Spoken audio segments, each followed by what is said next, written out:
Jeff. Welcome, everybody.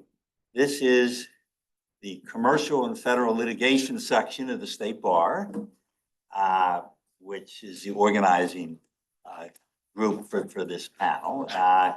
Jeff and I, as co-chairs of the Committee on Arbitration and ADR, have been given a series of these programs really now for a number of years. Yeah, how many years? Eight years. It's quite a while. I mean, it was before COVID, and then during COVID, we really got going because we just got into the whole Zoom thing, and we must have had one a month on Zoom and how to do it and all the security around it and everything. What we've been doing for the last almost a year now is a bunch of programs on AI. And the most recent one here in this room, not so long ago, was on deep fakes and on how, as arbitrators and mediators, we can be exposed to things which we have to be alert to when it turns out that they are fake in one way or another. And I think when we started with the AI, we were thinking, to what extent is this something that we're going to be using, right? And it was a big debate. We were all on ChatGPT and Perplexity and either on co-counsel or not and getting into it. But there was a big sort of skepticism of the extent to which we'd be using it as arbitrators and mediators. But then we realized, hey, we really have to get on top of it in any event, because as arbitrators and mediators, in terms of what's being pitched to us, as opposed to how we prepare for our cases, we have to be able to deal with AI. So we've invested a lot in that. And I think, Jeff, you were talking to Luke and you had the idea for this program. It was actually Luke's idea. This is his brainchild. Yeah, and it's kind of an extension of the whole AI and the deep fake stuff, because we're going to talk obviously tonight about, how we, whether in person or virtually, and we're going to sort of halfway through the program kind of pivot into how all this changes, if it does, when we're on virtual. But, what is there in terms of communication, in terms of nonverbal communication, that it's helpful for us to be aware of from the arbitration, from the arbitrator and mediator perspective, but we're also interested, obviously, in the counsel perspective, right? Because ComFed's membership, which is a good couple thousand members, are largely litigators, although many members are also arbitrators. And I mean, one thing I think back on is we've had a segment in a training we've given for many years, and a number of people here are part of the training, where we've said, okay, we need to be familiar with the System 1 and System 2, and we've developed, techniques that we go through when we're in the process of deliberating on how we're going to decide an arbitration. How could we be wrong? What are ways in which, if we're wrong in how we're perceiving this and putting it together, how would we be wrong if we're wrong, as a way of looking at it? And so this is kind of an extension of that. And I remember well, and Dan and Robin, who are faculty members at Cardozo, and I am too, as an adjunct. I mean, remember Leela Love, and in the training we give, Leela would always give a luncheon address on the first day. And one year, it was in the early years, I asked her, what are you going to talk about? And she said, humility. And I'm kind of scratching my head. Why humility? I mean, it's something we're well aware of as mediators, because we always have to step back and not be there and not be in charge and listen and all that. But why from the arbitrator perspective? And it just took a while to realize it's it's one of the most fundamental points, to listen and hear and discern. And really, that's what today is about. What can we learn about how better to understand what's happening right in front of us? So here we are. Jeff, you want to get us started? Before we get started with our panel in the program, we have some AAA royalty in the room. We have over here, Jackie Vega Cintron, the Vice President of our Construction Division, And right behind them, we have Monzie Carroll, Director of ADR Services. I think a lot of you know her in this room.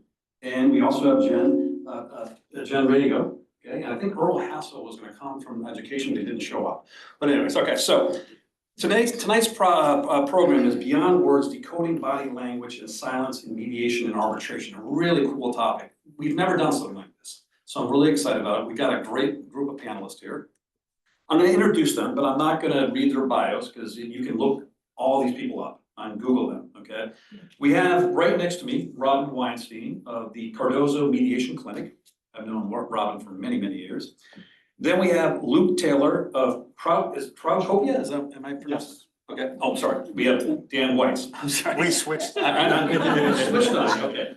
New York State Office of Court Administration with us. I've known Dan for a very long time too. And then Luke Taylor of Crowdcopia. Yep. Okay, and he's also a AAA mediator, okay, with us.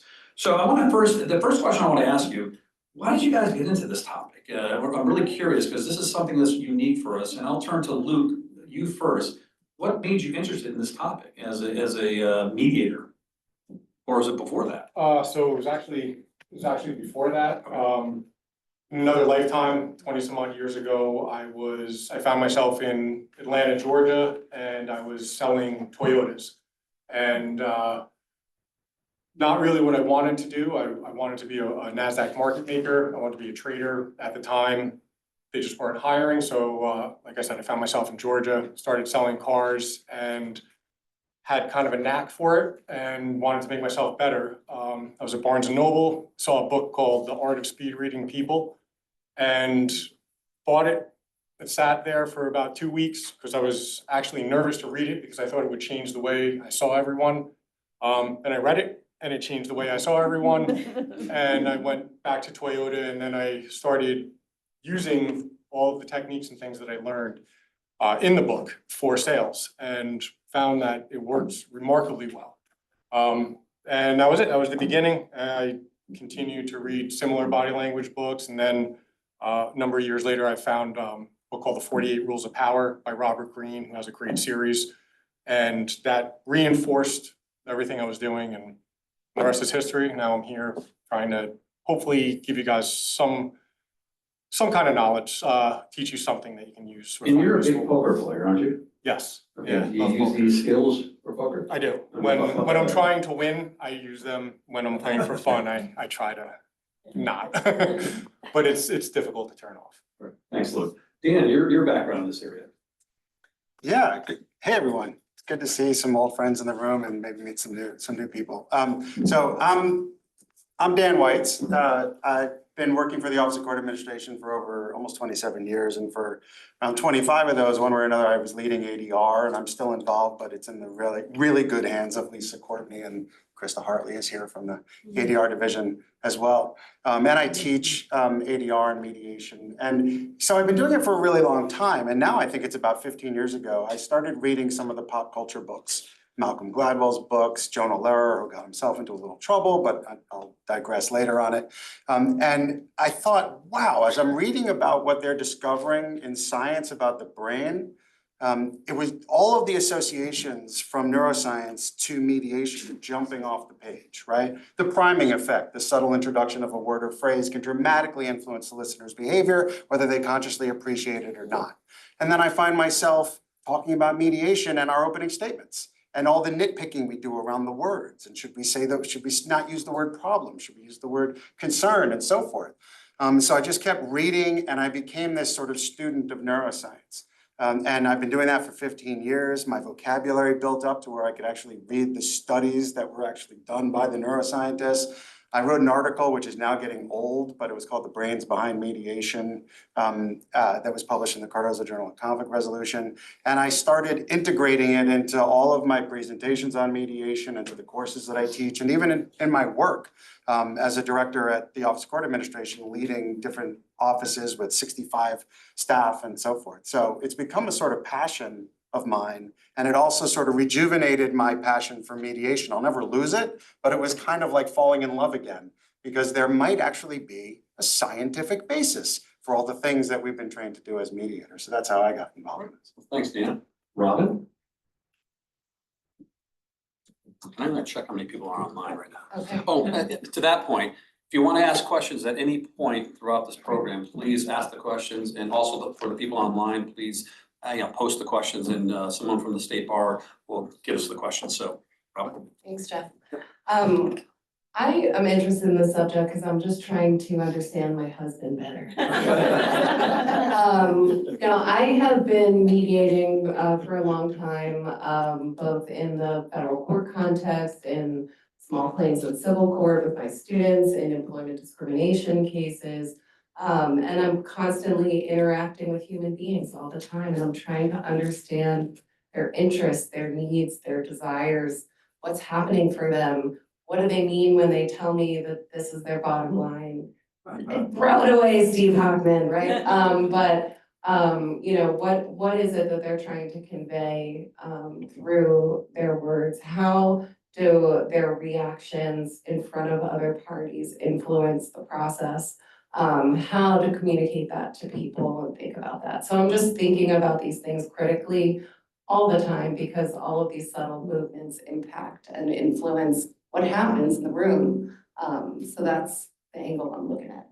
Awesome. So we have 3 experts here, okay? Charlie and I are not experts here in this topic. They are. Okay, the first question I have for you guys, we have some great questions for you guys tonight. I'm gonna go to Luke. Which body language signals are most commonly misinterpreted or misunderstood? Okay, I'll hit some of the easiest ones first. This position with the crossed arms, many people feel like they're getting closed off or the person's not interested. Oftentimes it's just a self-soothing gesture. Somebody might just be cold. Arms crossed does not mean that they are shut down and not looking or not listening to you. Eyes looking up to the left or right or down when they're answering your question.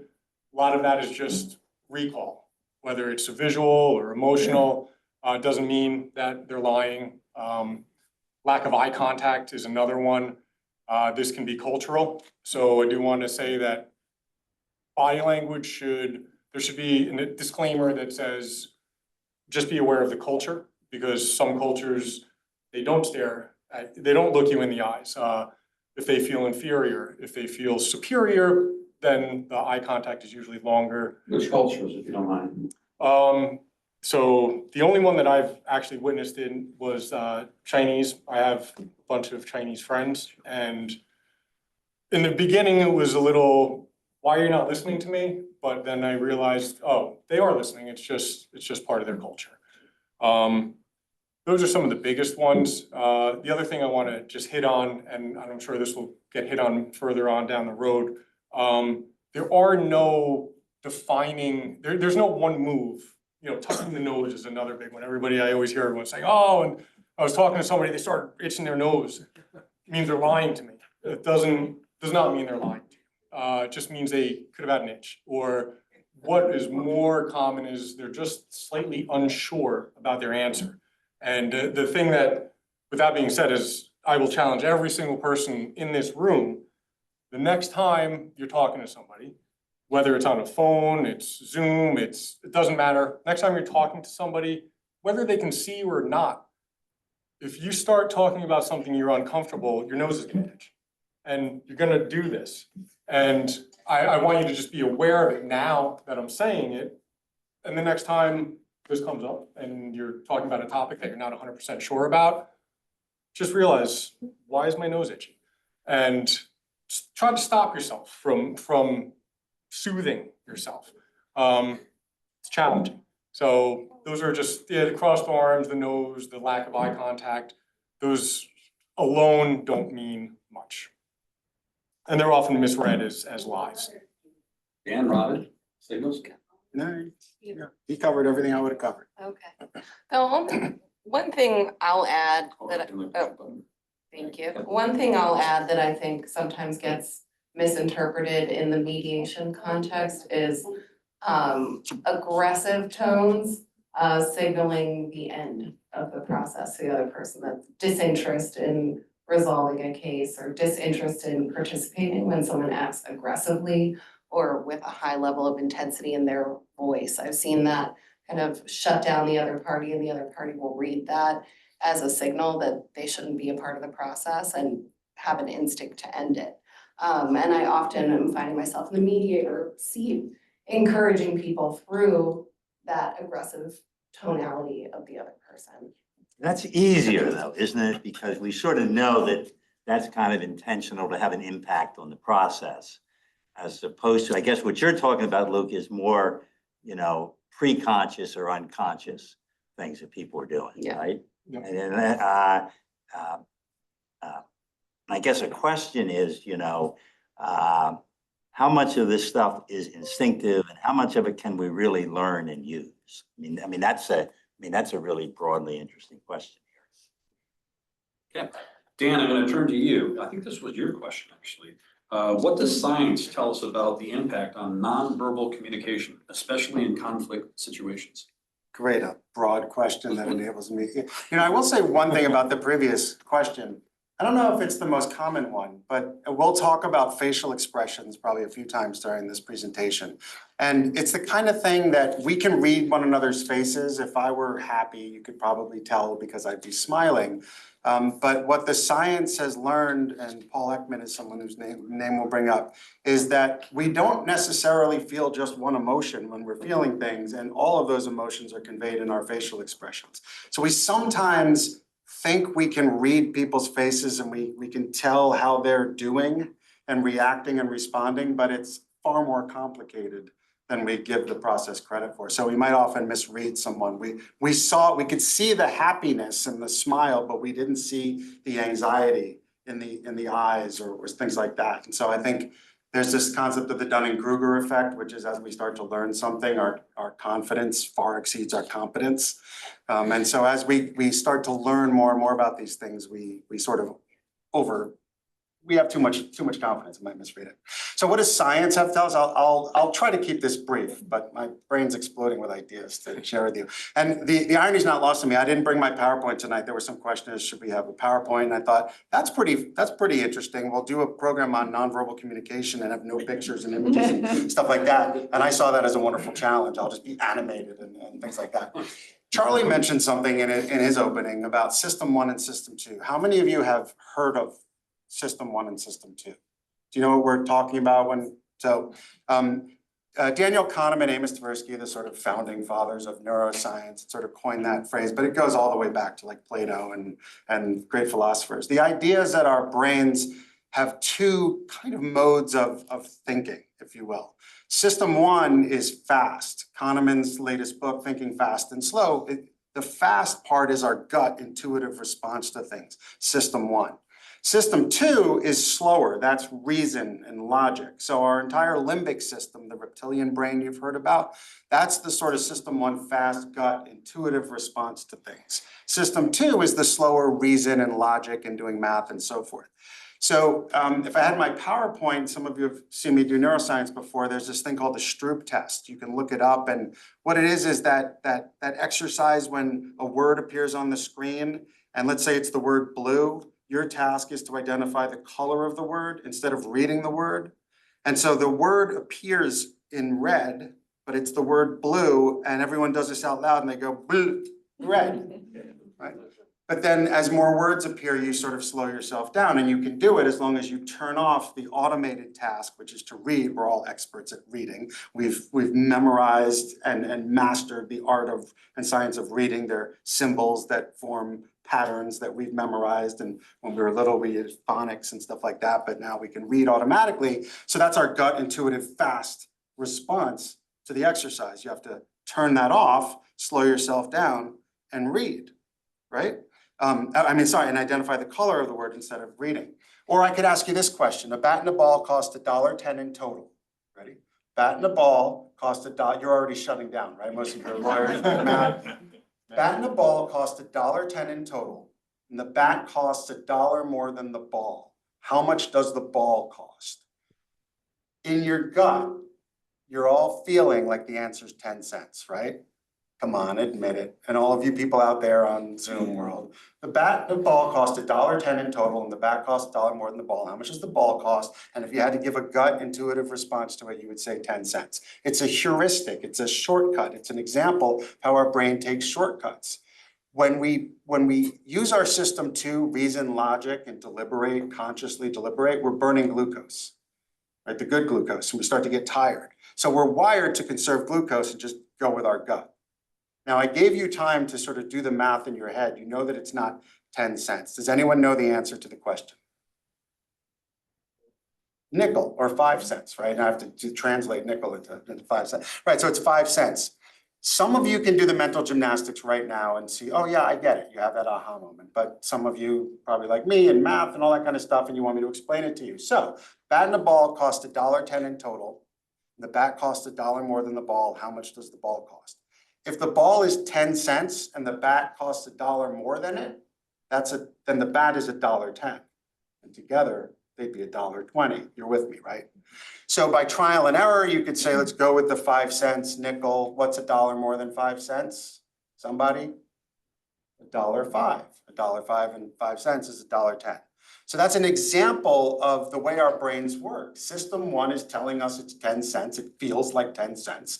But if we use our prefrontal cortex and deploy logic and reasoning, we can answer it, right? So that's lesson 1, the system 1, system 2. We're constantly toggling back and forth throughout the day with system 1 and system 2, knowing that we're wired for a bias towards system 1 to conserve glucose. So all of this nonverbal stuff that's happening beneath the veil unconsciously, we're not even consciously appreciating it, right? If someone like Krista's making a face right now, and I don't, is she interested? Is she, whatever it is? Because I'm also focusing on talking, so I'm not necessarily reading that. There's another sort of saying in the neuroscience field that cognitive thought is the tip of the iceberg. That 95% of all sensory information, when we take it in, sight, smell, sound, touch, all that, walk down the middle of Times Square right now, 95% of it gets filtered out by our brains. It doesn't consult us and say, hey, Dan, you think you want to like sort of take in that smell and not take in that sight? No, it just does it based on evolution and our need to survive and accomplish the task at hand. So 95% of all the sensory information gets weeded out, filtered out, and never makes it to conscious appreciation, to system 2. But the 95% influences everything we do. So if Krista was feeling angry and disgusted right now, I would start feeling that internally, unconsciously, but not necessarily appreciate it. I can go on, but I want to give it to the other panelists, but that's an example of how science can influence how much we take in on this nonverbal communication. Robin, your thoughts on that? Or Luke, sorry. You sure? Yeah. Okay, so I'm not as familiar with system 1. By the way, system imagine two. if they had to do this without words, you know, if they just had I was to- gonna itch my nose, you guys. All right, can you rephrase, it's been a little while, can you rephrase the question? Absolutely, I'll read the question again. It is, okay, what does science tell us about the impact on nonverbal communication, especially in conflict situations? I am not the scientist, but I can tell you this. I have spent a lot of time watching negotiations happen quietly from other rooms, and I can say that probably with about 80%, 75 to 80% accuracy, we're able to tell exactly what's going on in that room, who's winning the negotiation, and kind of what happened. And this is all through verbal cues. Most of it, when you have two people squared off in a negotiation, there's back and forth, and you'll see people steepling their hands when they're feeling much more confident with what they're saying. There'll be more direct eye contact. There'll be more hands, open hands out like this, meaning, you know, let's work together. As soon as you see things shutting down, closed hands, hiding hands is a big one. This is something that's going to come up later. I have a feeling with being online and having to do arbitrations and mediations online. I find I refuse to do them online. I feel like you miss too much. My favorite thing to watch is people's feet.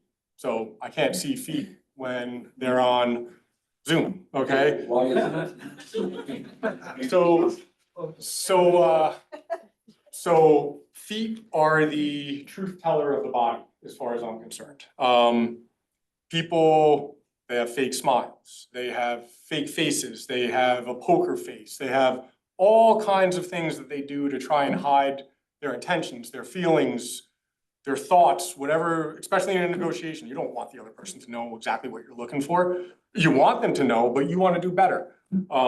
So these, sorry, lost my train of thought there for No, a but can second. you analyze the feet in this room? Yeah, so the feet, so a lot of times when I'm mediating, if I notice that the feet start turning towards the door, they're done. They're starting to check out mentally. If I notice the best move is just hands on the knees or tops of the thighs with a lean forward. That means I'm done. Okay? If they start rubbing it, that means I'm not even listening. That's how done I am. So when you can't see what's going on below, and especially the feet are, when you're having a conversation with somebody that you really enjoy, your feet are pointed at them. They might even be opened as if like you're welcoming them in a bit. As soon as things start to happen that particular person is not enjoying or does not like, you'll see the feet either kind of close in a little bit, which means, okay, I'm a little insecure, I'm a little not enjoying what you're talking about.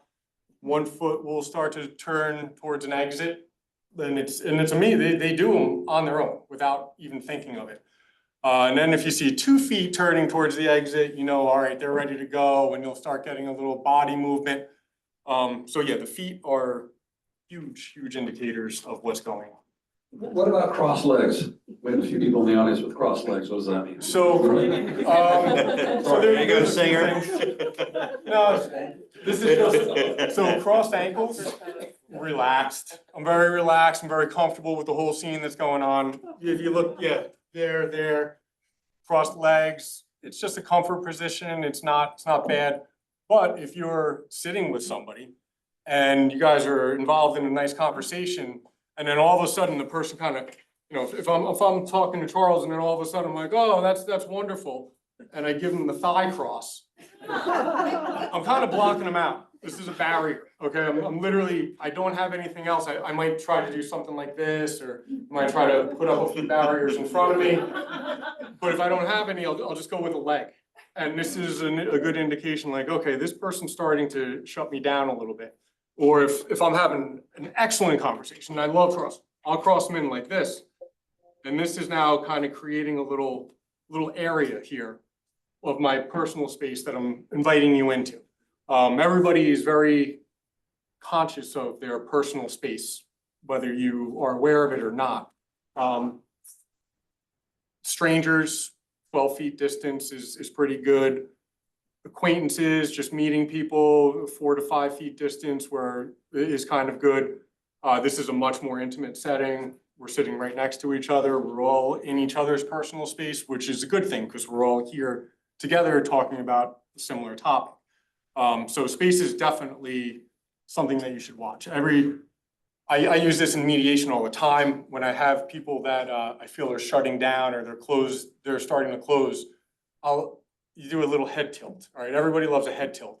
It means like, hey, I'm listening, and I'll lean in a little bit. And that is another indicator like, all right, I'm interested in what you're saying.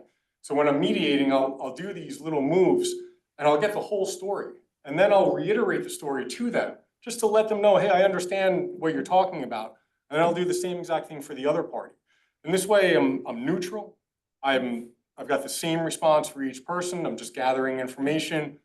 And usually when they're telling me their stories, you know, obviously the other side is listening as well, you have little breakthroughs, all right? Because when they're talking together, they're not going to be as candid and as open with what they're saying. But when they're talking with me, they feel a little more comfortable. And especially if I can, you know, have open positions. I want to be very open. I want to welcome them to say more and more and more. I don't want to berate them with a bunch of questions and this and that, but I do want to make leading statements to get them to continue to talk. Because the more they talk, the more comfortable they feel and the more they get out. Everybody wants to relay something. They want to get some point across. So if they feel like they're getting their point across, whether it's accepted or not, they're much happier. And if you can create a more relaxed environment just by being conscious of your own body language, because every time I'm reading everybody's body language in this room.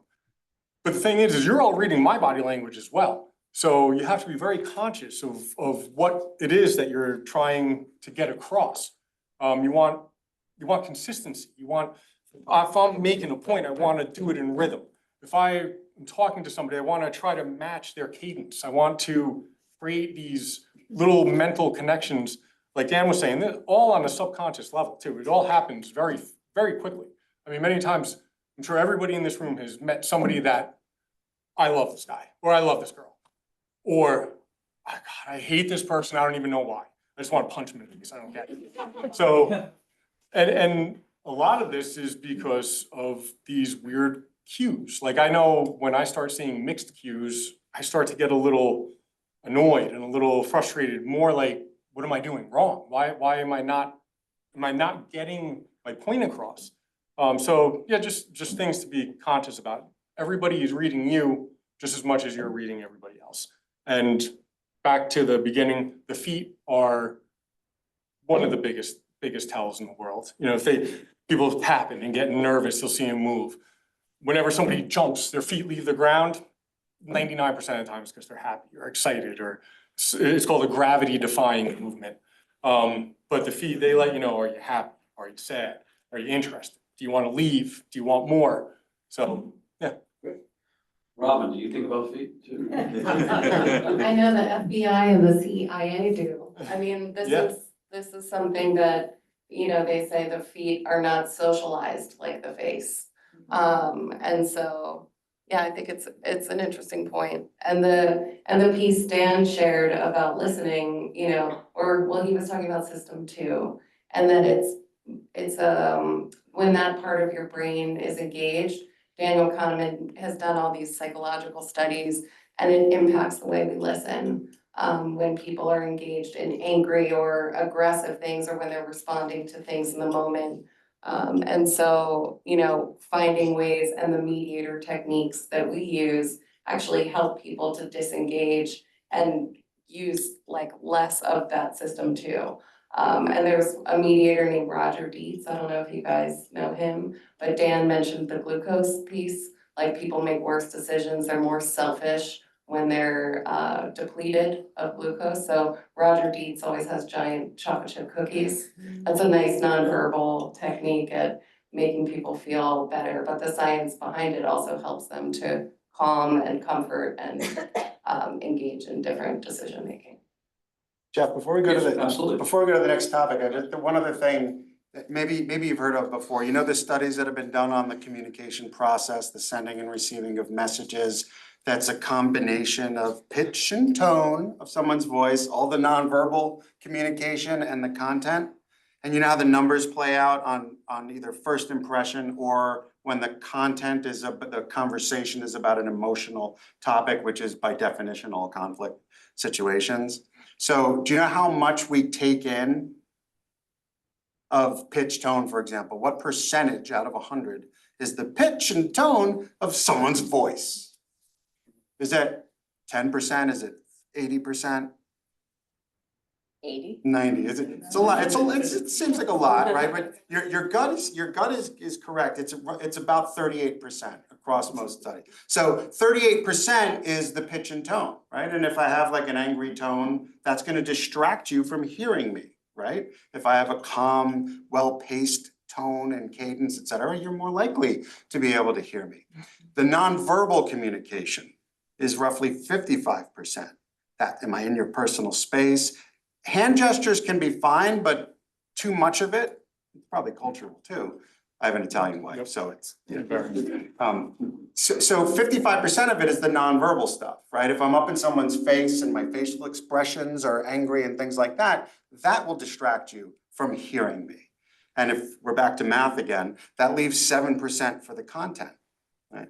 Now, I am getting older, but I always used to be great at names. Like in high school, my friends would follow me around at parties and be like, who's that? Who's that? Who's that? Who's that? But what I've noticed is sort of like, I could be at a gathering like this and shake Steve Hockman's hand, and then I'm hanging out with Luke, 20 minutes later, it's like, did you meet any old friends here? Or did you meet anyone new here tonight? And be like, yeah, a few people, and I'll point to that gentleman over there and say, did you meet him? I'd say, yeah, and Luke will ask me, what's his name? And I'll say, oh, Seth starts with an S. I'll never forget what's his name. Really nice guy though, right? That happened, I don't know if it happens to you, it happens to me more and more. But why does that happen? When I met Steve, we shook hands. We made facial expressions at one another. And I'm taking in 7% of the content. I know his name begins with an S, but I can tell you he's a nice guy based on my read of his pitch and tone and nonverbal communication. Why would that be? Anyone want to guess why we would have evolved to be so distracted by the pitch, tone, nonverbal communication, so as to not remember the name? His name's not going to kill me, right? But the pitch tone is going to tell me whether, and nonverbal is going to tell me whether he's friend or foe. So that survives even when we're not in the wild anymore. You've seen this as mediators, right? If you're on mediators, their energy is rising, they're getting angry, their pitch and tone is becoming more and more distracting, their nonverbal communicate, they're shutting people off with the turn of the thigh and all that kind of stuff, and they don't hear each other. And that's why all of our reflective skills are so helpful, right? When we loop and reflect back, it's the first time someone the other side heard it, in part because they didn't hear it the first time, they were distracted. So a lot of this subliminal stuff is actually impeding the ability for people to communicate effectively. We as mediators can recognize it. The metacognition just sort of helps us understand, yeah, they're probably not hearing each other right now because they seem angry, right? And their tone is elevated and they're sort of, puffing their chest and things like that. So I'm gonna have to make sure to summarize here. Okay, so we're gonna now go, Robin, we're going to your PowerPoint. Dan, I'm sorry we allowed her to do a PowerPoint today. It's a good PowerPoint. We told nobody else except for Robin. So Robin, nonverbal communication and online mediation. Can I ask a question? Sure, absolutely, please. This is fascinating. I read Kahneman's book and don't remember any of it, but what do you do about people with disabilities? And, I move my legs, cross my legs a lot because I have arthritis. And how do you know what the motivation is? So like I said, you need to look for clusters of body movements. Can't look at any one thing individually. And just like you said, as an example, if I notice somebody's pupils dilating or their pupils are very dilated and one might think, oh, they're excited, they're happy, something's going on, or they could be on drugs. They say when you're looking at the hands, don't base everything on the hands. Somebody might be shaking, they might have a disease, they might have something that causes them to shake. So what you really need to do for everything, and anytime that you're going to try and implement body language, is you need to find a starting, baseline, thank you, a baseline. So if you come in and I notice that, you're moving very slow, or it looks like you're in pain or something's going on, then I'm not gonna jump to the conclusion of, oh, well, this person's just very upset or he's shutting me off or this. You have to open your mind to, is there something physically wrong? Are there some types of drugs, or is there something else that's taking effect? You might be in pain, you might be on painkillers, and you might have a little glassy eye and, a bunch of other things that would make somebody think, all right, this is not a normal or a natural movement. Maybe there is something wrong. So you need to find a baseline first. So if you're just sitting there with your arms crossed and your hands clasped like this and everything's great, that's kind of where I'm gonna go with your baseline. If all of a sudden you uncross and get all aggressive looking, then I'm gonna think, okay, well, his baseline is relaxed, he's got crossed legs. I might notice it looks like you have some arthritis, and I'll adjust to that. And now I won't focus there. I'll change my focus to somewhere else. Or what are your shoulders doing? What's the distance between your earlobes and your shoulders? What does your neck look like? What are your hands doing? What are your arms doing? What are your chest doing? And I won't pay as much attention to the part of the body that there may be something physically wrong with. Yes. Yeah, just regarding the culture and the religion, I mean, if I give an example, for example, between the systems, the United States and the United Kingdom, and even if they speak English both, but we cannot compare both systems. And like I said, for the religion, maybe the schisms have played roles in Europe between the Orthodox and the Catholic, and the one that happened between the Catholic and the Protestant, first to England, then to the United States.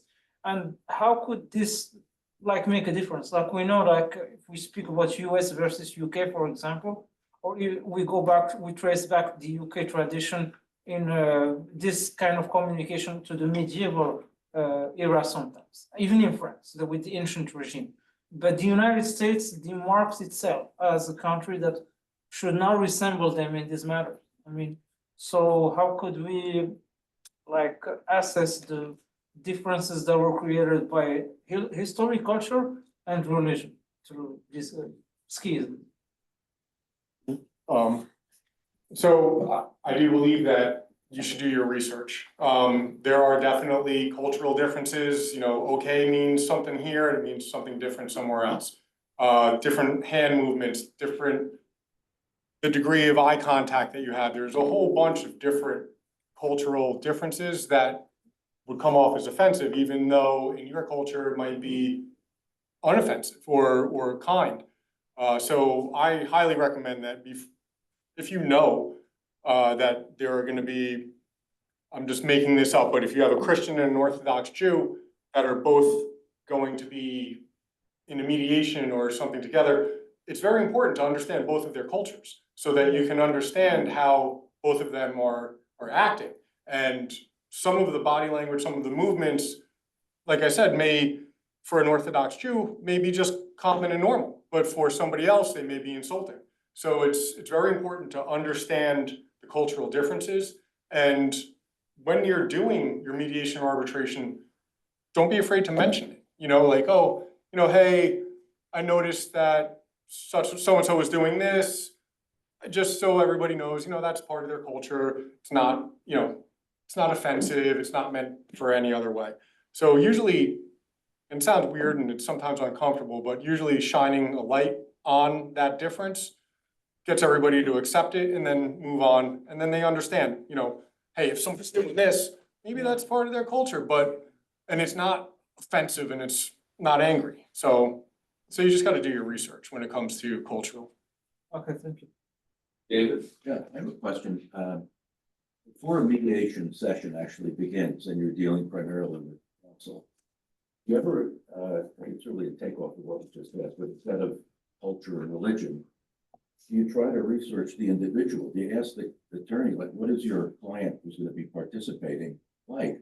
Introvert, extrovert, hot-tempered, mild-mannered? Because the various cues that you're picking up may depend upon the type of person he or she is. So do you do that ever in advance? Try to get a sense of the people and counsel or otherwise? Do you have some insight into those things? You're nodding your head? Yes, good idea, definitely. I think that helps inform you as the mediator about who you're working with and what their needs might be. But that doesn't always help you understand their subtle cues, but perhaps it might give you some insight into them. So it's very important to do. It's a great thing. If you have the time, you can do it. Quick question before you go to your PowerPoint. During pandemic, how difficult was it with the mask on? You guys to read people, and was that really challenging for you?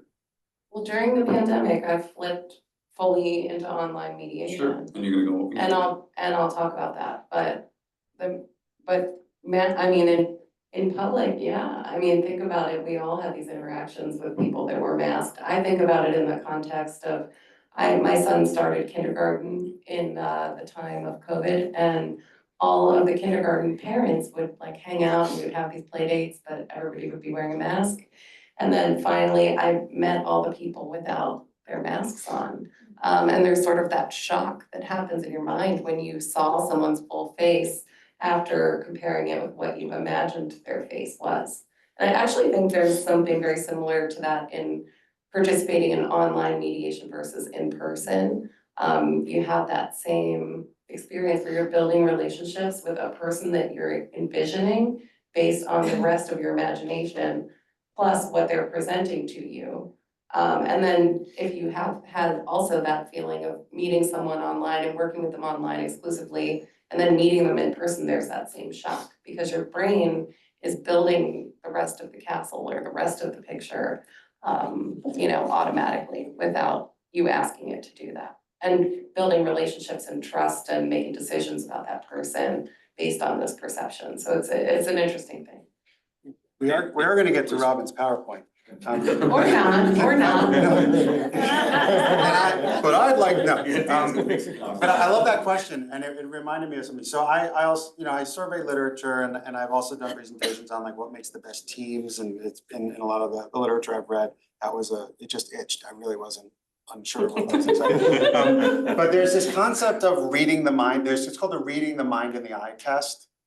And that's sort of, I'm reading this book now called Talk. It's by Alison Wood Brooks. She teaches at Harvard Business School. It's kind of ironic because it's called Talk? It's called Talk. And it's all about sort of conversations and the sort of coordinating games that we play in conversations and the micro decisions and the room reading.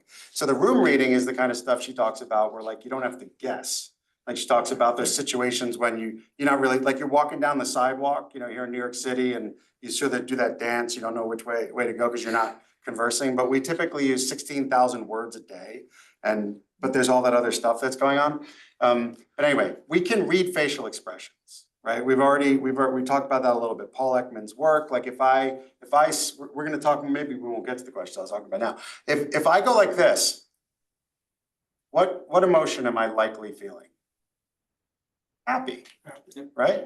Paul Ekman will tell you, if you want to know if someone's really happy, look at their eyes, don't look at their mouth, because of the muscles that are flexing when you're smiling, some of them are voluntary, some of them are involuntary. The mouth is voluntary, so you can fake a smile like I thought that. it looked a little fake. Right. That looked a little fake, right? I agree with Rob. But you can tell when someone's eyes are lighting up. So we can read macro expressions, right? And if I put all the pictures, like if I do this, right?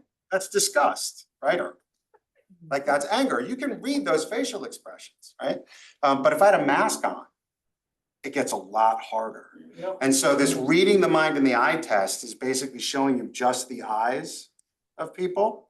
And women are, by the way, women are better at this than men in all of the tests that they do. And there's probably enough, hunters and gatherers versus what, anyway, I digress. But the idea is that what makes teams really good, and I'm shortcutting through a lot of the research, is generally quality around conversational turn taking. It doesn't have to be equal, it just has to sort of like even out. If you have a team of people, if the conversational turn taking is relatively equal, then that's one of the norms that's going to make a team really good. The second is what they call social sensitivity. Can they read the room, right? I can tell when Robin is okay with us not going right to her PowerPoint, but she will eventually start to, I'll feel it, right? That Dan, you're talking too much, right? So I think I'm good at that. I don't know. Well, maybe just because we know each other. But the idea is that it's not like the ability to read the whole face. It's if I were wearing a mask, can you still tell what emotion I'm reading? And there are people who are just better at this than others. And they make, those teams are likely to be smarter or better. So there's a lot to that question. When we're wearing masks during COVID, it was a lot harder to read the room. It was a lot harder to tell if someone was interested in what you were saying or were they not. And have you ever heard the acronym SLANT? SLANT. Sit up straight, lean in, and I don't remember all of the. No, but those are good body cues to present interest, Yeah. so, yeah. And, yeah.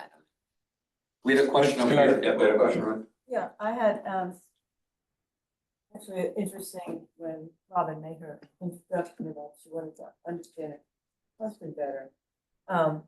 But I get that really 100%. My husband's Japanese, and I had to learn, Japanese do not smile. They're not supposed to smile. And the men usually have a straight line at the lips, and it's very hard to read, but that doesn't mean that they're mad.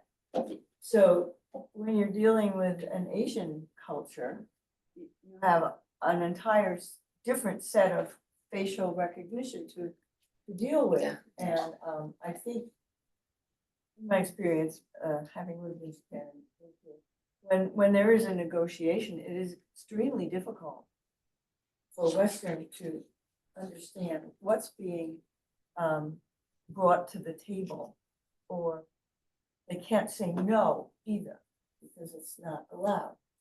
So you don't know if it's being agreed to. So you have to read an awful lot in posture because the face isn't so expressive.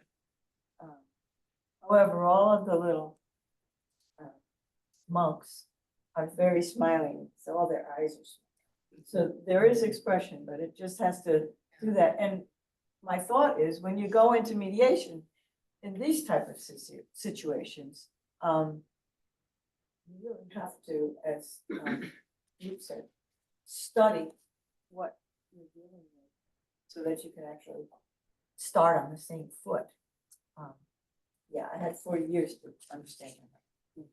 That's a great point. That's a great point. I'm only 15 years in, you know? No, I think that's a beautiful comment. And in teaching the students about listening, there's a TED Talk video, I can't remember the name of the woman who gives it. She's from the US and she talks about her time in Japan actually. And she talks about giving a lecture there. And she says, does anyone have any questions? And no one raised their hands. So she thought no one had questions. And she had a Japanese colleague with her who explained that she needed to look at the eyes of the audience members and look for the individuals with bright eyes. And then she did it. And she saw the people with questions and she was able to call on them and understood it. So there's so many subtle things. And also I think you have to be careful to say you can study these things ahead, because sometimes Charlie said humility, right? I think sometimes when you go into this process and you recognize you're not understanding the cues, you have to say that to the parties when you're lost and you're not picking up on their signals. And that was something I was gonna say in my PowerPoint too. Unless there's any other questions, unless Dan wants to make a comment. Do you wanna add, Luke wants to, Luke's moving his finger, so he's kind of Yes, see nonverbal. this was body language right here, it's on and off. So just throwing in one quick move, along with the masks, that is usually pretty good indicator.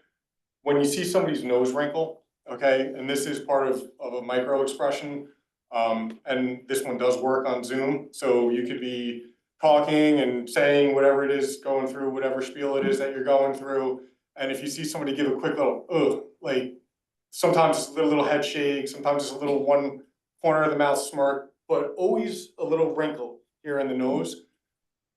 It's worth saying, oh, hey, so-and-so, I noticed that we were just talking about this, and are you okay with it? Or is that okay? Or what do you think? And they'll tell you, hey, no, I don't agree. Like, I think that's a bunch of crap. Or I think this. But with the mask, the little nose wrinkle, it's always a good time to question that person. Why did you wrinkle? You don't want to say why'd you wrinkle your nose, but why did you wrinkle your nose? And they'll tell you, and that's how you get information. They'll say, oh, I don't agree with this, or I don't agree with that, or I think this stinks. And that's all part of, I'm sure Dan could get more into it, but it goes all the way back to when you smelled something and you didn't like it, and you're wrinkling your nose and it closes off the airways and it tries to prevent that smell from coming in. But it is a very good indicator of, I don't agree. So just mentioning that one, if you are mediating or arbitrating through Zoom and people are wearing masks, that's usually a good indicator to stop and question. Your power. Okay. It's fine. Okay. I can't wait for this I, power. I put in a few quotes that I found just about nonverbals. This one is Ralph Waldo Emerson. What you do speaks so loud, I cannot hear what you say. So the online mediation, you're getting a reduced quality of interaction with other people. It's different than what it would be if you're dealing with someone face to face. And there are studies that have been done to show this, that the quality of the relationship, the quality of the negotiation is less when you are engaging online, but not the worst. Text-based communication, emails, that is a much more poor quality of communication, and people misunderstand each other as part of the reason emojis were developed to help frame the way people communicate, to help them understand and give expressions better.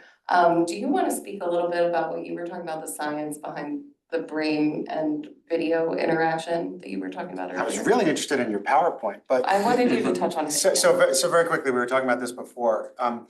Everyone is sort of wanting to know, like, is the jury out yet? Is online mediation, is it as effective and so forth? And I don't know that anyone's really made up their minds yet. But what some studies that I come across were talking about is that we are wired to read one another's facial expressions. Paul Ekman's work he went around the world coding all the muscles in the face and their universal facial expressions tied to universal emotions and so forth. So there's a lot in facial expressions. And so we're wired to be able to do it. And when we're online, because it's being conveyed in pixels, not actually in real time, there's sort of millisecond differences in the way it's being conveyed, that our brains are constantly trying to change the channel, if you will. They're tuning in to make sure that we're reading the facial expressions unconsciously the way we would normally read. That's what Zoom fatigue is, right? That where we get tired. And it's partly because we're trying to read the facial expressions, but they're being conveyed to us in ways that we haven't evolved for. So it's making us that much more tired. And perhaps we might be more likely to misinterpret, or certainly not be able to interpret it as well. So we have to be mindful of that. I mean, good mediators are going to be clarifying and asking questions and making sure we're clear. Anyway, it's just one more thing you have to be mindful of when you're mediating online. Charlie, you mediate a lot of cases. What's your thoughts on doing it online? You do many of them online or mostly in person? I think we all found that it works and there's a decent settlement rate online, Yes. but it's just, it doesn't feel the same, obviously. Yeah. In terms of the connection, and you don't have that point that we have in some of our cases where you just say, don't you think maybe, and you just make a connection in a way. Charlie just touched a shoulder, that's another nonverbal cue. But it seems like at ICDR, we're doing a lot of online mediations now. It seems like arbitration is coming back, like maybe around 70% is coming back, but it seems like a lot of mediations are staying in the online universe. And David, you're not, you agree? My perception. Yeah. It's also part of it is logistics. That, if you have a multi-day arbitration, then it may make sense for people to fly in or Exactly. to come into the situs. Whereas if you have a one-day mediation, Sure. that may be part of it, in addition to the extent. All the costs and all that. Back to your problem. And I mean, the EEOC has moved its mediation program entirely online. If you look at a lot of the court programs, they're operating, majority of cases are going online for court annex mediation. That's what I'm seeing. Working with the students, we get so many more online referrals now than in person when we're even going day of trial to the courthouse. So I think it's happened. It definitely has happened. And so in thinking about nonverbal, I just broke it into two categories of we have to deal with ourselves and the things that we are doing and saying and sharing with people through our own nonverbal cues. And then we also are receiving, right? We're getting what the parties are sharing with us. And in the context of mediation, I think of it in the context of building rapport and trust with the parties.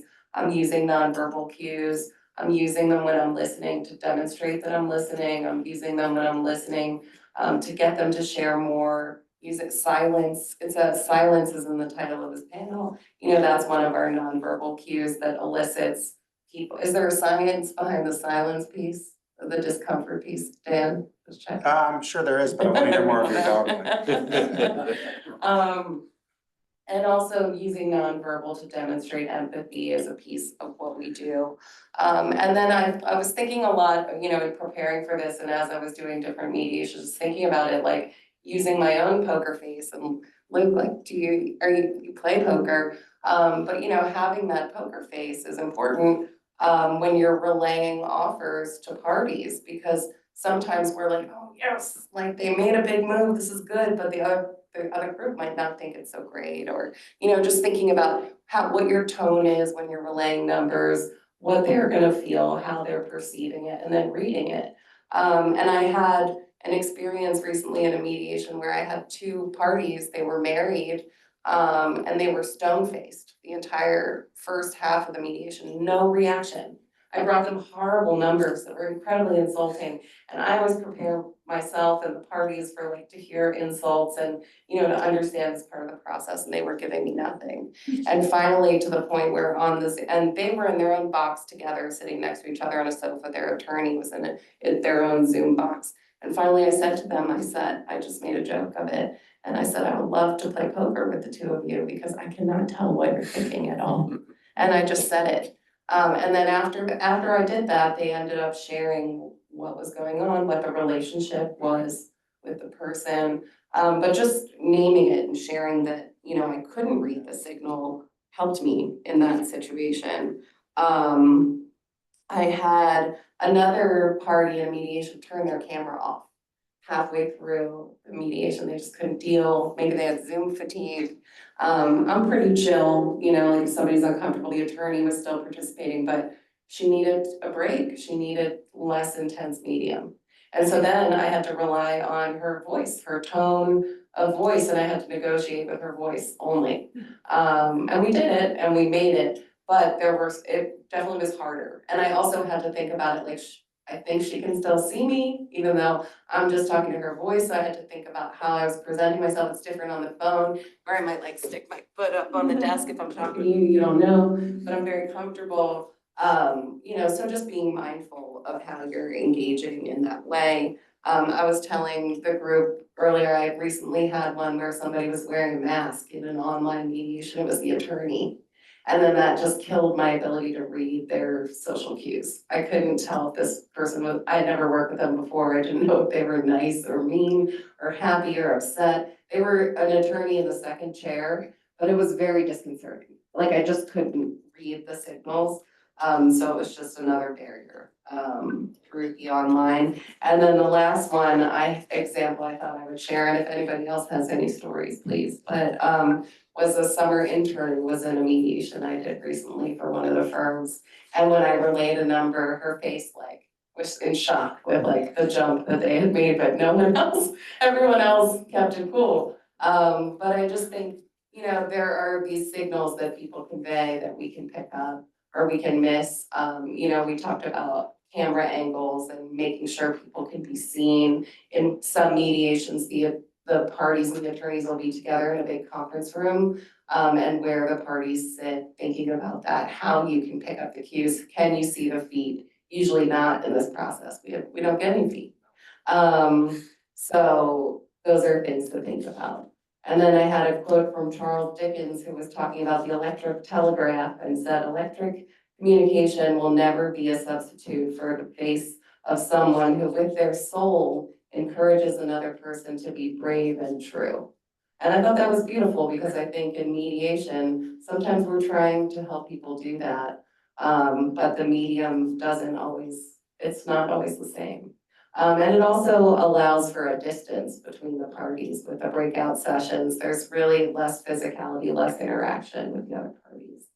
And then just one other thing I wanted to share was a guy named Noam Ebner. and Jeff Thompson, they're two professors who have done some work in this space, thinking about nonverbal and online communications and building trust and rapport, and they came up with this mnemonic of meta, which is thinking about your movements, their movements, are the movements of the mediator building rapport and creating trust?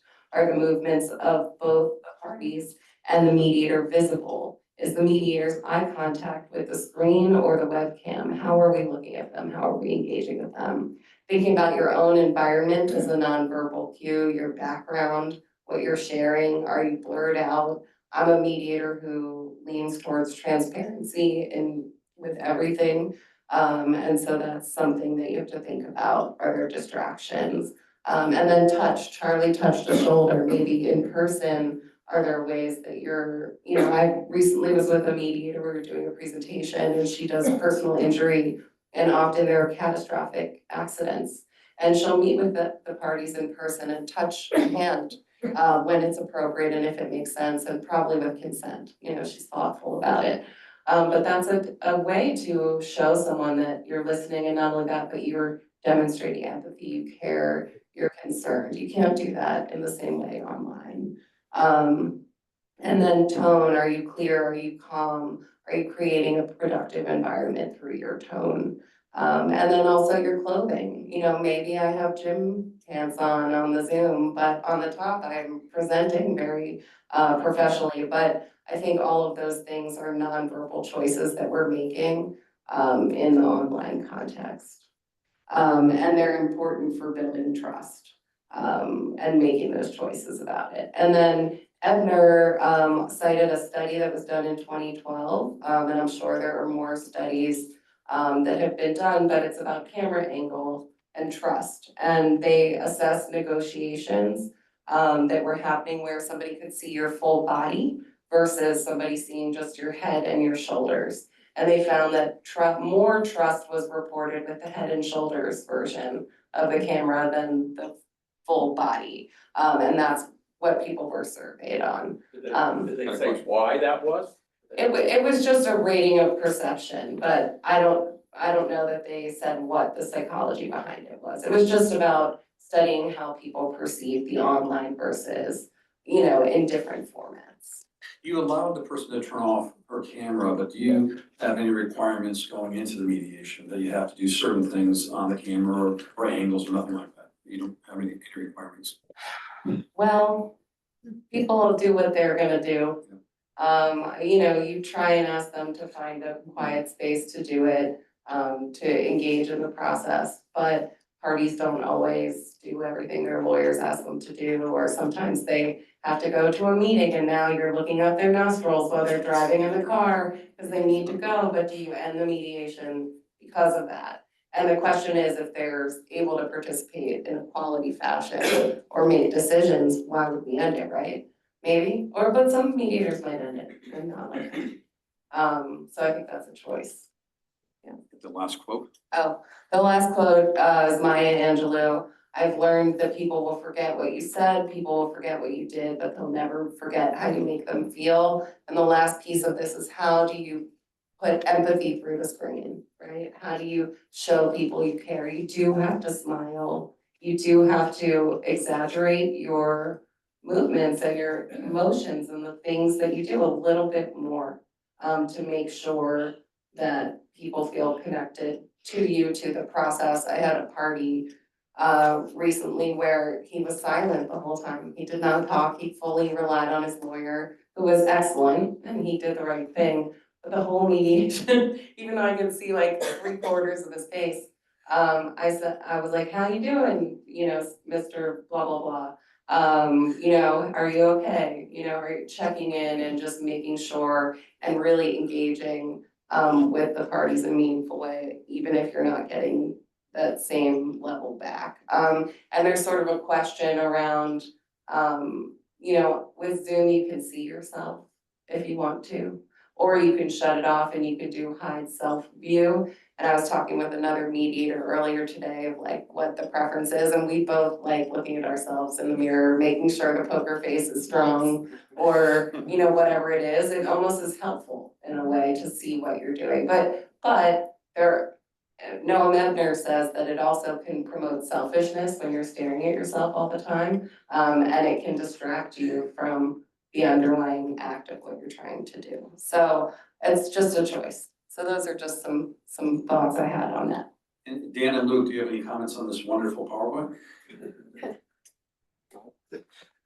It triggered a lot of thoughts in me, and one, I'll take away from one of the questions you were gonna ask about face-to-face communication, but that's really one of the questions that we could ask ourselves here, that if I told you that in the scientific community, there is an established theory that we have a bias in favor of face-to-face communication. So the question then becomes, is Zoom face-to-face and been the same meaning as face-to-face, like here? So a couple of things. There's a book called Baby Brain Rules by John Medina. He wrote Brain Rules and then he wrote Baby Brain Rules. And in one of the chapters, he talked about this. It sort of makes sense, but I never thought about it before. All babies are born with the innate ability to speak any language. Right now, a baby's being born over in Thailand, and that baby is gonna have the ability to learn Thai or English or Mandarin or whatever they need to learn. Same thing here.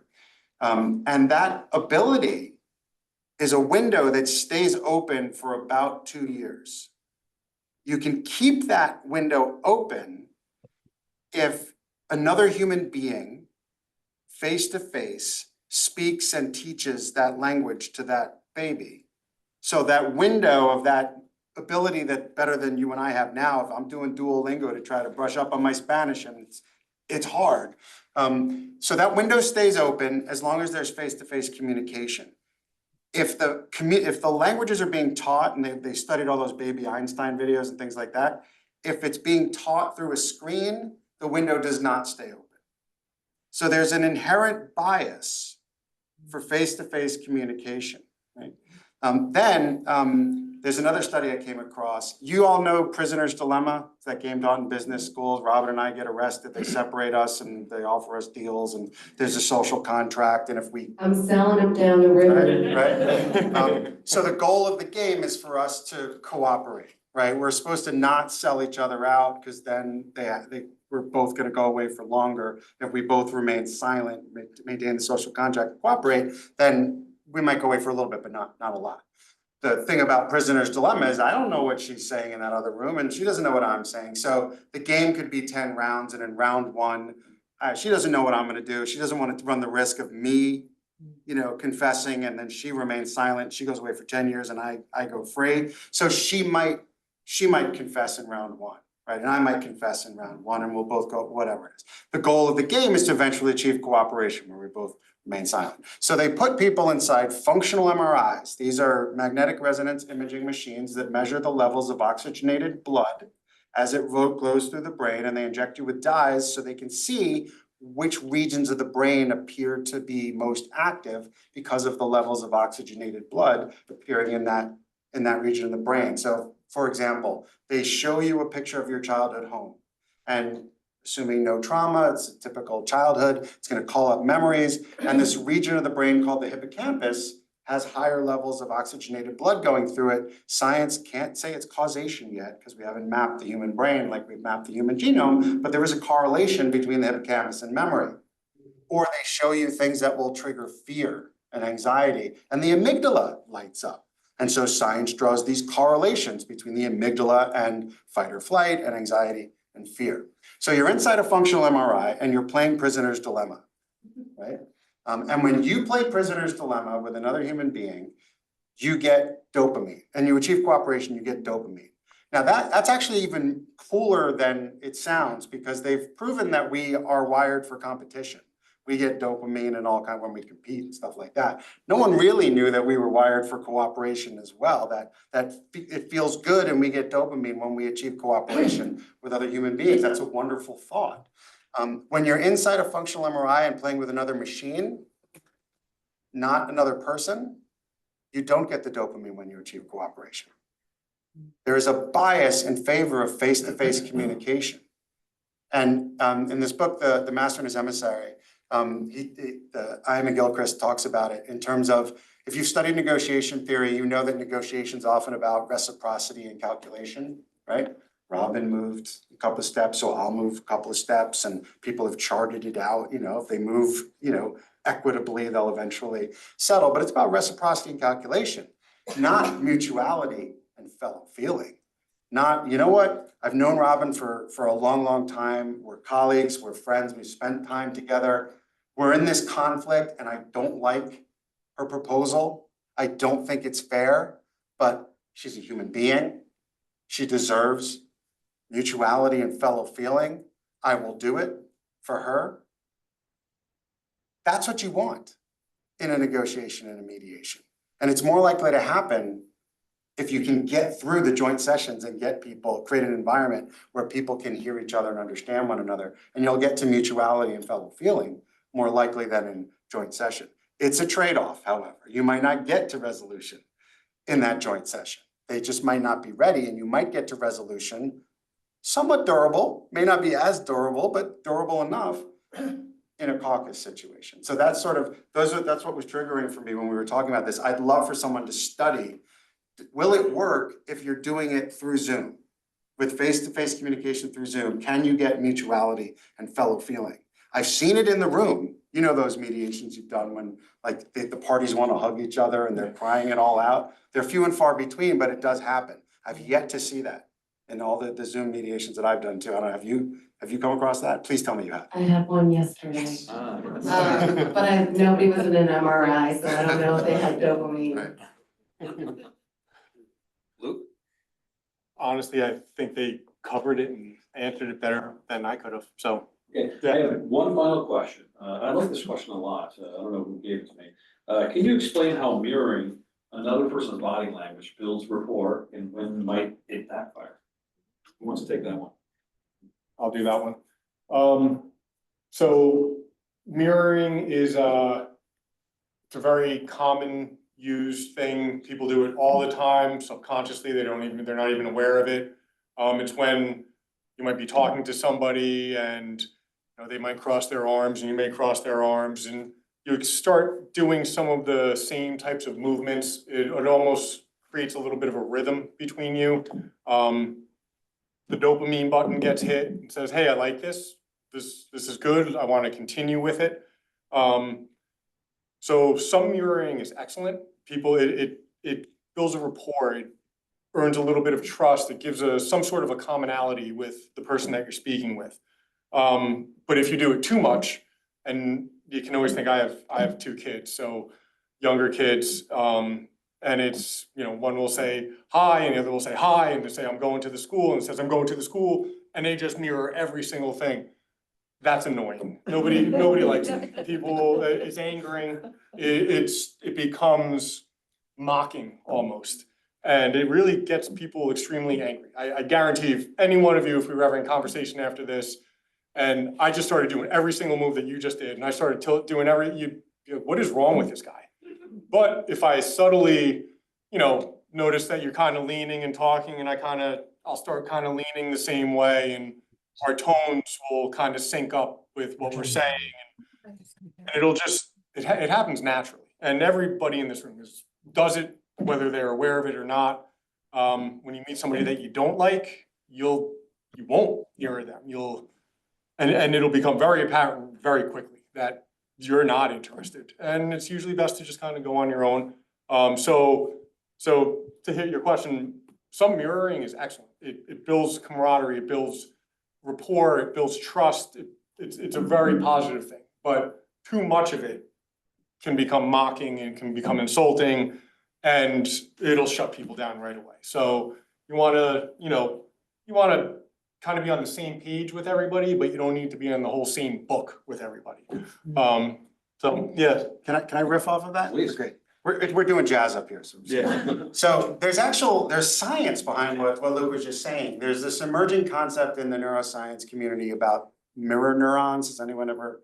So, we have, our brain is made up of neurons, right? They're electrical signals basically. And every time we have a thought, we do something, our neurons fire together and wire together and they form neuronal circuits. And the more we do something, myelin wraps itself around those neuronal circuits that makes them durable. It's easier we develop automaticity, like riding a bike, or we become experts in something, and then we can retrieve information, and as we get older, pruning happens and we start to lose kinds of stuff and all that kind of. So anyway, so there, all that stuff happens. So there are these neurons in my brain right now. When I do this, my hand is moving because there are motor neurons in my brain that are sending signals through my body to do this, right? In Parma, Italy, several years ago, Marco Jacobini and some other scientists were studying macaque monkeys, I guess. Now, I'm a dog lover, we have dogs, so experiments on animals are kind of touchy and all that kind of stuff, but we learn a lot from experimentation on animals and things that we wouldn't do with humans. You know, we don't open up the human brain and then attach electrodes to it, just fun, and sort of see which neurons are connected to the grasping function, and then, you know, put an electrical impulse on that neuron and show how my hand's freezing, because you can do that. If they're doing brain surgery, they'll do that because they want to make sure that they're not, you know, impacting. But with these macaque monkeys, they had them hooked up to electrodes and they were mapping the macaque's brains, and part of it was the grasping function. So they were studying which regions of the brain and which specific neurons were grasping like peanuts or raisins out of a bowl. Long story short, one day, one of the scientists grasped at some peanuts or raisins in the bowl. And there was, the monkeys were still hooked up and they were static. And they were fascinated by this. So apparently the motor neurons in the monkey that are responsible for grasping fired when the monkey observed, not just another monkey, but a human being grasping. And this idea of mirror neurons was born. That when we observe someone else do something, in order for us to understand it, to have empathy, it's called theory of mind, this concept that some other people's realities are real too. Toddlers don't have it, right? You don't get it until you're around 4. And then it's like, like Robin can have her own reality from mind, theory of mind. So we reenact in our own brains the emotion, the feeling that we observed, enough to feel it so that we can understand it and empathize with it. But not necessarily, like if you're crying, I might not necessarily cry as well, but I can feel it and so forth. They actually, I digress a little bit, they think that that's actually part of the reason for the autism spectrum, right? The inability to read faces and things like that it's a lack of theory of mind in many ways, and it could be a deficit. If mirror neurons actually do exist, then it could be a deficit of mirror neurons. So what Luke's talking about is not just the ability for you to act, if people are getting anxious and so forth, then you sort of act relaxed, right? Then they might start mirroring you. Or when people are starting to get angry, right? I asked this in the article I wrote a long time ago too, is the escalation of conflict the result of conscious deliberation? Like that person said something that made me angry and now I'm gonna be angry too? Or is it just happening? And is it happening in part because of this mirror neuron connection and it's just escalating unconsciously? If we can recognize that as mediators, then we can try to point it out. Like, what's happening here? What's the dynamic? What's happening here? Why are you, I noticed your pitch and tone has risen. Why are you doing that? Well, you're, you know, oh, okay. So now we understand what's happening. We have metacognition of it, and then we can deal with it better. So and a lot of that is mirroring. So if someone is not happy, not smiling, not relaxed, you can get them to be more relaxed if you demonstrate relaxation. Robin, any comments before I turn to Charlie to close this meeting out or program out? No comment. No comment, okay. So Charlie, I'm gonna turn to you for any final comments. Well, I think the question that we try to end these programs with is, you know, what's the takeaway? What do we want to do, or what do we want to study more, or what are we going to use? I think the first part of it is easy, but the second part, I'd love to hear you all's comments on it. You know, the first part, I take it, is for us just to be more aware than we might otherwise have been that all this stuff is going on, you know, and be aware of it in ourselves and be aware of it in the people that we're talking with and so forth. So that to me, I mean, is huge and very, very valuable.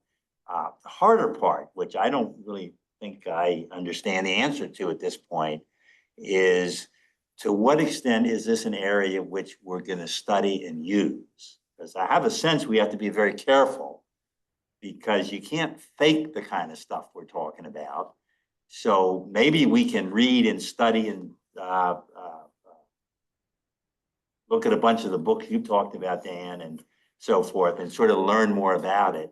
But how are we going to use this beyond the awareness? I mean, I think that's the question. Yeah, it'd be great to hear people I mean, I take think- away.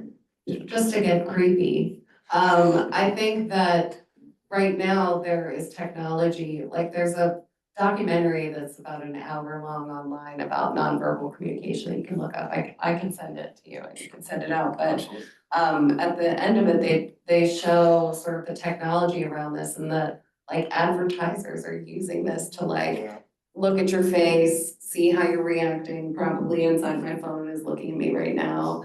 Telling which Instagram ad to send next, but and then they can change it based on your pleasure or displeasure. And I think there's gonna be a weird version of what we do where people are using, maybe if we're on Zoom and the mediator eventually may get cues or the arbitrator may get cues from these machines that can like read these facial cues and these things.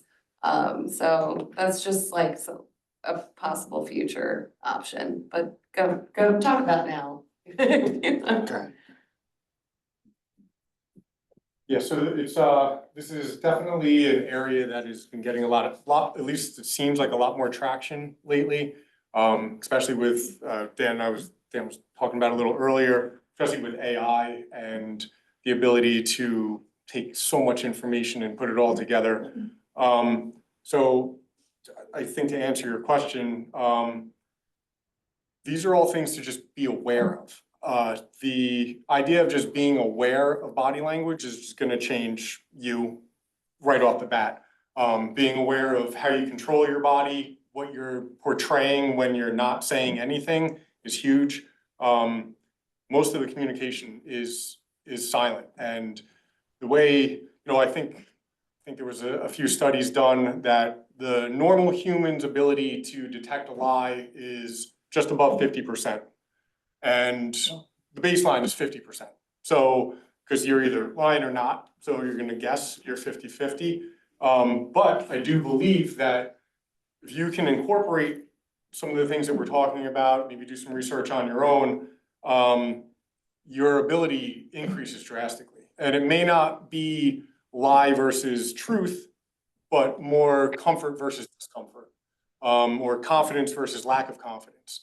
And instead of trying to look for, is this person lying? Is this person telling the truth? What's going on? It's better to look and see, okay, party A is talking and party B is listening, and then all of a sudden they roll their eyes or they make a little quick, the wrinkling I was talking about, or some kind of a move. This is all important for us as mediators and arbitrators, because then what we should be doing is recognizing that little gesture. And you don't have to say anything right away, but making a mental note so that when after party A is finished talking, you can turn to party B and say, hey, seemed like we were talking, everything was great, but then they brought up, this settlement number and you didn't seem too happy. What are you thinking? Or what's going on? And it's very, I find, beneficial to, if you can spot these cues, or if you see somebody all of a sudden, they're very animated, they're very talkative, and all of a sudden they're mid-sentence and their hands drop and they stop becoming animated and they come withdrawn. There's something going on there. And that might be something, that's a question that you want to address later. Like, hey, you seemed very confident about A, B, and C, but then when you got to point D, I noticed you kind of slowed down. Is everything okay? So it's very, as a mediator or an arbitrator, I think it's extremely important to understand everybody else's verbal cues. And at the same time, understand that your verbal cues are extremely, extremely powerful. We didn't hit too much on the silence, but I know that if I walk into a mediation and I'm like, hi, my name is Luke Taylor, I'm here to mediate, and I'm a neutral, I'm here to do this and this, people are like, oh.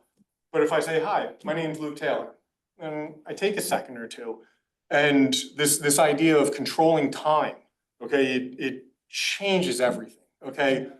If you can slow it down, if it gives you more time to think, gives you more time to react, it it promotes an air of confidence and that you're in control. So I like to, when I do my mediations, I'm deliberately slow in the beginning because I want people to know this is my room.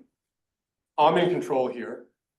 Here's the rules, and I'll let them know. And if I can do that and say that and back it up with my body language, which is what they're really catching is subconsciously and consciously, I can control that room much better.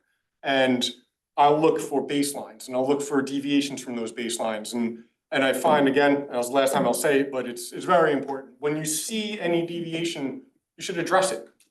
People are not going to get offended the way you think they might. They're actually going to feel like noticed. Oh, hey, thanks for bringing that up because it was too uncomfortable for me to bring up. That's why I just made all these faces and, you know, all these looks of disgust, but I don't want to say anything. So if you can draw attention to it, if you put it under a bit of a spotlight, kind of diffuses what's going on and allows that person to now have some time to think, to explain, you know, why do you feel that way?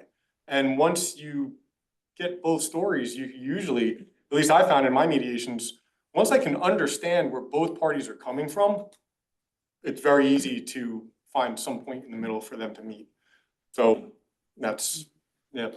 Dan, you have we have one quick question, but we have to close out in a second, but one. Okay, so, thank you very much. That was wonderful. My question has to do with virtual mediations, arbitrations. And it came up as, actually as several points were being made about perceptions. What kind of background are you using? Are you using a real live, this is my living room? Are you using a blur, which I understand is actually not great for people's eyes?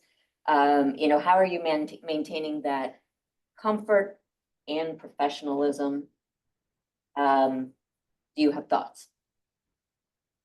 I don't do a lot of online mediation, Okay. so I'm gonna kick that over to Dan or Robin.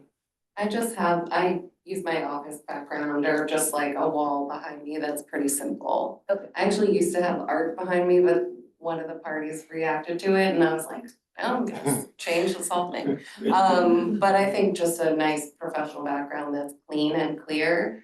And I promote transparency, but some mediators who do it online have like the court seal behind them or like you know, the bridge, the Golden Gate Bridge, we've all seen that. So, you know, I think you have to do what you're comfortable with and what your space allows for. Yeah, I wondered if parties had reactions, yeah.